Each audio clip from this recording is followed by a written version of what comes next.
Ngibingelele kuwe mlaleli, ngiyathemba ukuthi-ke uyaphila-ke. Mina-ke nje ngizokucela kuwe-ke laphana-ke ukuthi-ke mawukuthi-ke usamusha kulona-ke ikhasi-ke leli-ke noma-ke kuwukuthi-ke uyaqala ungena kulo-ke wenze nje kulungile-ke laphana-ke ungixhase ungaphumi ungacindezelile ibhathini u-subscribe nje akubiza imali kumahhala nje okhishwa nesenti-ke lemnyama-ke leli khona uzokwazi ukuthi-ke uqhubeke uthole nezinye-ke iy'ndaba-ke ey'shisa ngiza nazo ngizokufakela zona-ke kulona-ke ikhasi-ke leli kusukela-ke manje ukuze ungaphuthelwa izindaba-ke ongenza njengamanje ukuthi-ke ungabe ucindezela-ke ibhathini u-subscribe njengamanje.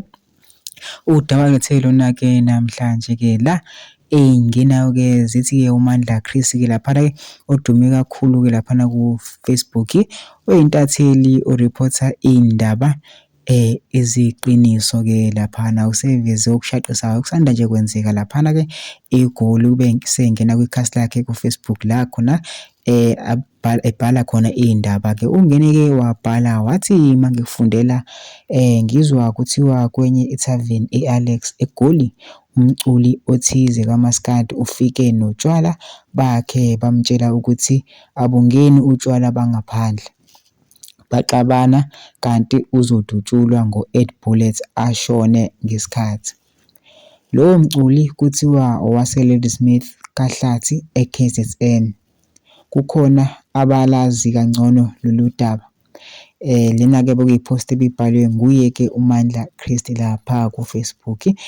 Akacaci ukuthi ngubani lo mculi kodwa kuyavela ukuthi-ke owase-Ladysmith kaHlathi e-KZN. Kuthiwa-ke ubephethe utshwala bakhe engena laphana-ke ethaveni kwathiwa ungeni utshwala bangaphandle-ke laphana utshwala obuthenga khona endaweni esigameko wasesho ukuthi xabana-ke nomuntu wakhipha isibhamu wamdubula ku-8 bullets wathulela khona lapho-ke. Mina ngicela phezulu noma-comment section kusho uvo lwakho ukuthi na ucabangani yalolu daba-ke lolu bese wenze kulungile nje ungixhase-ke ungaphumi ucindezelanga-ke ibhathini usubscribe nje akubiza imali kumahhala nje kusho nesenti-ke lemnyama-ke kwenza ukwazi ukuthi uqhubeke kube uyibeke sethweni ukuthi-ke uthole nezinye iy'ndaba-ke izintsha ezizobe ngiza nazo ngikufakela zona kulona ikhasi-ke leli.